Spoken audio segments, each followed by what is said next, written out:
Yes guys, what's going on? Welcome to AdamMcKola TV. This is the Manchester United Crystal Palace preview, the first preview of the 2020-2021 season, and what a weird time this comes at, right in the middle of September. The transfer window is open well into October. We've got such a weird start to the season, an unorthodox pre-season. One game we've played. Most of our players were out on international duty, obviously with the coronavirus, delayed season to the end of last year's, and of course the need to rush loads of games into a short space of time. It is going to be a weird season, but we're here to preview the first game of that, and of course we'll be looking at Ole Gunnar Solskjaer's press conference, getting some quotes from that, whether Manchester United are ready for this game or not, and of course we'll be looking at the opposition, getting predicted 11s, and of course my predicted score as well. So make sure you're keeping it locked by hitting that like button, commenting, sharing, and of course subscribing. You can join and become a member too by clicking that join button if you fancy it. But of course, make sure you're keeping it locked by hitting that subscribe button. Anyway, let's get stuck into this preview ahead of Manchester United Crystal Palace. Ole Gunnar Solskjaer against Roy Hodgson and his boys. They got off to a 1-0 win in their first game out against Southampton last week. Obviously, the Premier League has already begun, and the need for Manchester United to get off to a good start is there more than ever, because we don't want to be falling behind early on. Are Manchester United ready for the start of this campaign? Now, taking away the fact that pre-season has been weird, we've had international break just before this game has started. We were playing into the Europa League just a couple of weeks ago. It feels like, taking all of that out of the equation, is our squad ready? Well, if you're looking at the injury record, only Phil Jones and Axel Tuanzebe are out for Manchester United. Paul Pogba, who had obviously tested positive for coronavirus, had to join up with the team later for training. He's now back in full training and will be available for this game. So in terms of our squad shape, the players that we've got here, most of them, bar two, are fit. Phil Jones looking likely to leave anyway. So you're looking at one player injured from Manchester United. That's Axel Tuanzebe.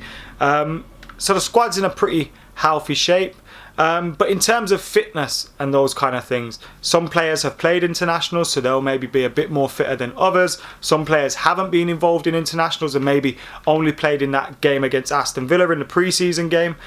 So a lot of players are going to be very rusty, lacking match fitness, lacking that sharpness, and we're going to need to build it up quick. It's probably good for these Carabao Cup games to be coming thick and fast. We've obviously got Luton. If we beat Luton, then we've got another game in the Carabao Cup against Preston, or can't remember who the other team is, but we've got an opportunity there to be going into some decent games in the League Cup. Good opportunity to win, but also get this team ready. Because that's the position we're in at the moment. Every team is not just Manchester United, but they're in a position where they're trying to get some players fit, and you're trying to pick a team that's good enough to win the game. So Ole Gunnar Solskjaer's got a balancing act on his hands in this one. The good thing against Aston Villa was, whilst it was a second string team, we did see the likes of Van der Beek playing in that game.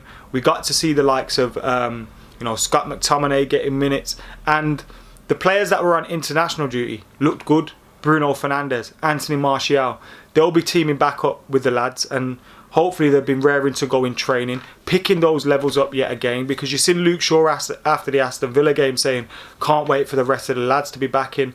There's been periods of time in pre-season where we've only had 4 first team training. So the lads have needed to get everybody else in to kind of pick up the competition levels in training, and get a lot sharper and get working on things like tactics and formations and whatever Ole Gunnar Solskjaer wants to do. So it is a weird start to the season, but for this game we should have more than enough in terms of the players that we've got available, and even some of the fitness levels of those. A lot of these players have been involved on international duty. A few of them would have played against Aston Villa, and it's not like they were on holiday for a month, 2 months. They're on holiday for 2-3 weeks. It wasn't that long ago we were playing in the Europa League, so you'd hope that we would be ready for this one. And we've got a nice home game as well, comfortable surroundings, and hopefully that means the players, that'll bring the best out of the players. Now, we were looking at obviously Ole Gunnar Solskjaer's press conference.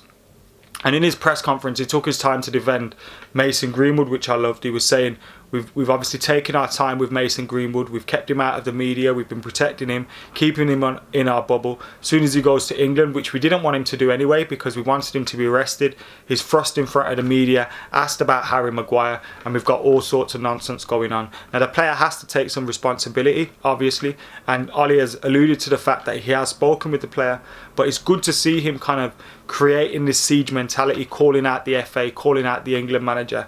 Sounds like an old manager I remember at Manchester United. He's reiterated the fact that he does want signings, and it's about continuing from where we left off last season, and he's saying, I've spoken to the guys, the board, and I want to make signings this summer. So he's not shying away from that.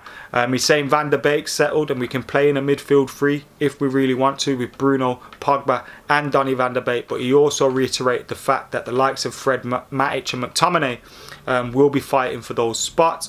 Confirmed Luke Shaw and Paul Pogba are available for the game. Luke Shaw looked very good, I thought, against Aston Villa, so it's good to see that Luke Shaw is available. Obviously, there was a lot of rumours about United signing a fullback in Sergio Reguilon to potentially compete with Luke Shaw. Obviously, there's still links to Alex Telles, but Luke Shaw looked good against Aston Villa. Hopefully, he can pick up where he left off from there. He looks like he's kept himself fit as well. And Ole didn't say whether David De Gea would be starting.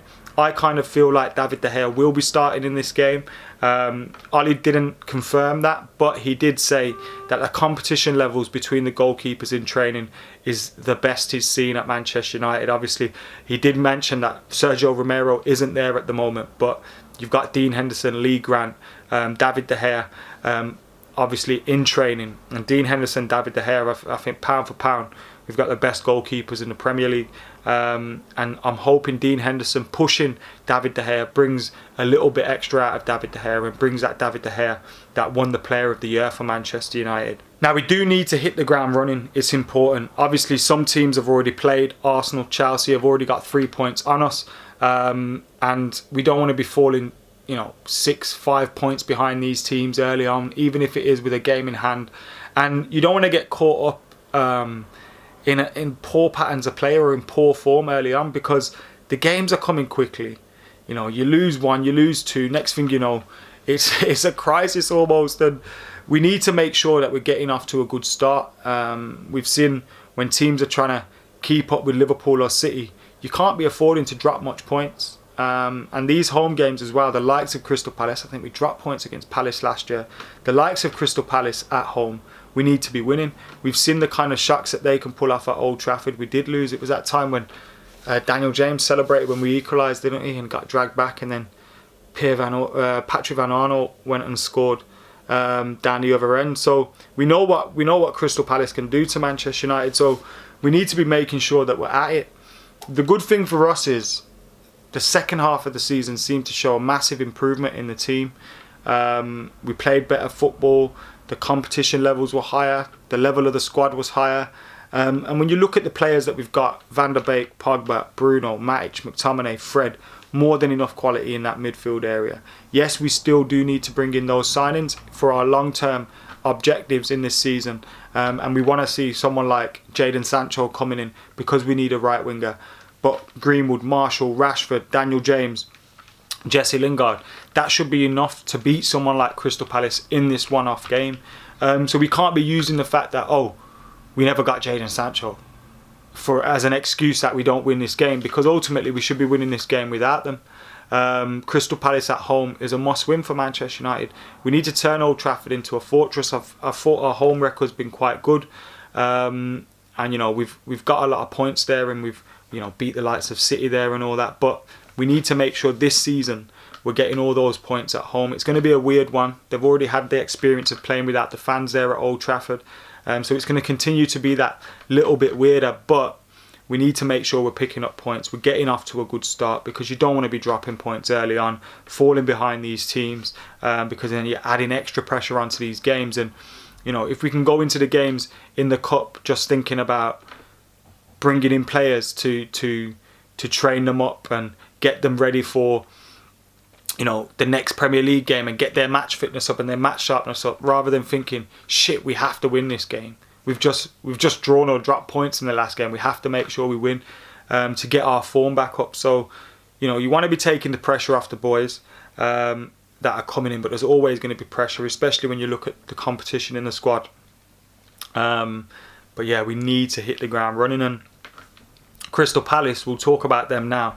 They've made a, I know they got knocked out of the cup midweek, but they made a very good start to the Premier League season, beating Southampton. I had Southampton down to win that game, but they beat Southampton. They've brought in the likes of Eze and Batshuayi, who I think are very good signings for them. They've kept Wilfried Zaha so far. He opened his account against Southampton, got himself a goal.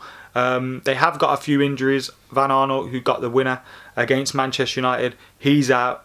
Connor Wickham's out. Cahill's out. And Benteke's out for them. But they'll be confident after that win against Southampton. And whilst they did lose midweek, Eze and Batshuayi got their first starts for them this season, so they'll have a little bit more match fitness. They could be starting in this game as well against Manchester United. So, we've got a lot to have to watch out for there. Yes, they've got a few injuries, but they've still got some very, very dangerous players. And you look at Zaha, Batshuayi, Eze. I know Eze's come from the Championship, but he's a player that's got a great eye for a goal or an assist. He can link that play up nicely. Zaha the same. Batshuayi's got the pace and he can finish. So they've got problems there for United on the counter-attack. Whoever's playing in that defence will have a good job on their hands. And we're going to need our midfield to be well drilled and be sensible in terms of what's going on behind them, because we will have most of the possession, but Crystal Palace will provide a threat on the counter-attack. Now, how they start, I'm not too sure. If they're going to bring in Eze, Batshuayi, all those players all at once, I'm not sure what their fitness is looking like. But they're playing a 4-4-2 so far. Will they go to a 4-5-1? Shore that midfield up a little bit? Who knows? But I'm guessing they'll fancy themselves on the counter-attack with the players that they have. Try and soak it up a little bit and hit United on the counter-attack. My predicted 11 for this game would be David De Gea in goal, Aaron Wan-Bissaka, Lindelof, Maguire and Shaw. Then I've gone with McTominay, Van der Beek, Bruno, Rashford, Marshall and James. The reason I've left Greenwood out of the team is because I feel like Ole might do that, just take him out of the spotlight a little bit at the start of the season, maybe bring him in off the bench. Daniel James has played international football, started against Aston Villa, has probably got a little bit more fitness in his legs. Rashford started against Villa. Martial has been playing for France, so you'd think he'd be ready. Portugal, Bruno was playing for them, playing very well too. Van der Beek played for United against Villa. I think he'll start. McTominay started with him, so maybe Ole's looking towards that.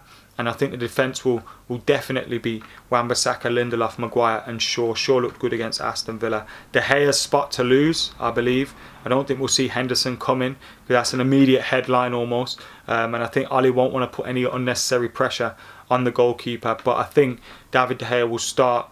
Obviously, any errors this season, Dean Henderson's going to be looking to take that spot straight away. So that's my predicted 11 for this game. My predicted score for this game, I'm going for a Manchester United win. I do think we'll win this game. I'm hoping Martial picks up where he left off from last season, gets another goal. It's important for him as our number 9.